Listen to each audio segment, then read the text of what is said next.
I just made a video on nirbija samadhi and vertical states of meditation and yada yada yada. I was bored. I was bored making it, so I want to talk about what the hell I want to talk about. And that's actually sparked by I was had this kind of a video kind of go crazy, and there's a lot of comments, and they kind of do fall into like the same comment over and over again, a few different groups. And one of the groups I was very interested in because I haven't heard this. I haven't heard this line since leading the Midwest. It's like a question, kind of like, well, what's the point of meditation? Why don't you just go and live your life and something like that? And coming out of the American Midwest and later teaching meditation in the Midwest, good Lord, I heard that a lot. You have to be very. I remember being a young 20-something-year-old meditation teacher, being very polite when people would say like, "Well, playing pool is my meditation." And I'd be like, okay, good, go for it. All the while, though, I'd have to say in the back, well, then you're going to die with your conditioning, living a life at 40%. Usually I don't say that because it's not very practical, and certainly doesn't tend to interest those people in engaging meditation when they have like a sharp-tongued, rude meditation teacher. Although sometimes. Yeah, there you go. That's the point. The point is right. Having been somebody who had a near-death experience, I have to say the and done a shit ton of meditation. The what it reveals is that myself and most everybody that I'd ever known for most of their lives had been living near-life experiences. Not even close. Even the gregarious, creative, seemingly free beings, completely muddled up, self included. I was a, a gregarious, creative, and doing lots of stuff. No. with all that filtering, all that conditioning, no. and that doesn't mean there's anything wrong with that.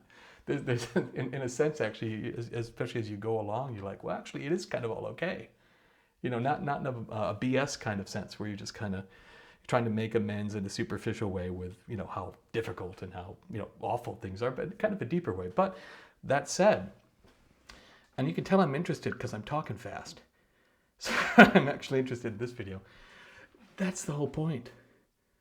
That's the fun of a meditation practice, is that it will carve off all that extra marble that has accreted around the Michelangelo's angel in the middle of the block. I mean, that is the glorious point of the spiritual path. In fact, I have never known any kind of, all the people that I've known who are deeply whole or very far along on their path, none of them are boring. Most of them are somewhat eccentric. Even the boring ones, even the boring enlightened people who you really don't want telling stories at parties because they just don't have that skill set, even they are fascinating. And the reason is because they are exactly themselves. They are, I think there's probably degrees of this because, that's a horizontal process too where healing's happening. And, that can have a slightly different track to vertical stuff. Because there's something beautiful about a being exactly as they are. There is just something just absolutely wonderful. And I remember people can often get kind of hung up, and it's very easy to get sort of get projected ideas in your head of what should enlightenment or wholeness or something look like, and there's different models to project out there. There's like I'm a contemporary California spiritual teacher, or no offense to Anya Shanti, I'm a little bit doing that, but or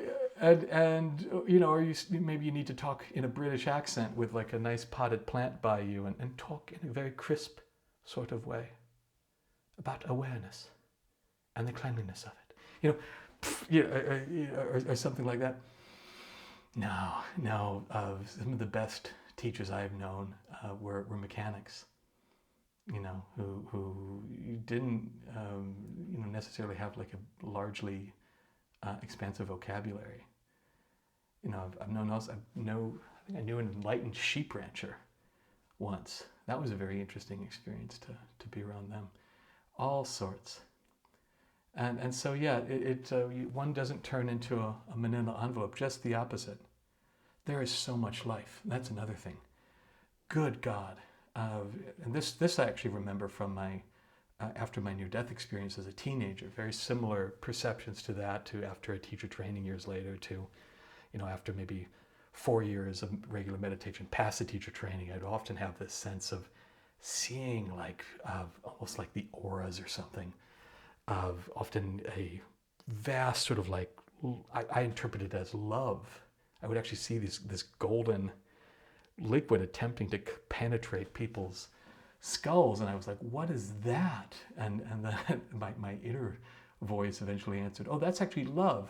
I said, what? It's like, oh yeah, most of the people that I've known are fighting, are deeply entrenched and fighting a battle against the sort of the free love that is trying to penetrate us all, or we could say, reverse that perception and say we are pushing down the love that's trying to arise from our center. It's the same damn thing, actually. And there has to be something that uncorks that. I'm not entirely sure playing pool. I wish it did. I'm not entirely sure playing pool, for instance, is the most effective manner to do that. There has to be something that takes our consciousness below the level at which those graspings are actively going on. That's the important thing. That's why you can't do it with your head, no matter how smart you are. You can't just, maybe some people can, I don't know. You can't sit up there and in the penthouse fix a leak in the basement with a manual. You have to have something that gets you into an elevator, that takes you down there. And of course, when you get down there, the wonderful thing is you don't have to do anything up here. It just kind of happens. And this state of consciousness, this fourth state of consciousness, turiya, samadhi, that is, it's like a dissolver. It's the ultimate solvent. Better than water. It will just, it knows what to do, and it will go at all those holdings, which have, if you believe in reincarnation, we didn't necessarily come in as tabula rasa, but even if you think we're tabula rasa, there's a great many things that get going for most of us before we can talk, before we can walk. There are so many, especially those self-worth things, mind you. How many people have I known who that was their big stumbling block on their path, or the thing that they hit against time without even knowing, oh, this is my self-worth issue causing me to subterfuge this relationship, or hold back my love, or cower in the corner, and all the while playing like, oh, I'm not cowering, or something like that. Well, self-worth issues, they melt in repeated turiya. Because if you can get, again, as I've said in other videos, if you can give turiya another name with a little bit more of a form, we can call it love. That's moving turiya. That's moving samadhi, is love. And love goes on around like a balm, and at a level where it's effective. And that's why meditation, because, I don't know, unfortunately, I wish it were, unfortunately, kind of just sitting around and doing the same old and staying at the same really narrow level of awareness doesn't tend to cut the mustard. And so I invite you, if you have a practice that does a job for you, put your heart and mind and body and soul, as much as is practical, of course. You don't need to do 16-hour days or 10-hour days or whatever. You can do a good 1 to 2 hours is really robust. Put it into practice. If you'd like to learn some good practices, that's what I've been doing for 24 years. And I also teach all my classes on a sliding scale. So, as you can see, I'm not in it for the money. Exactly.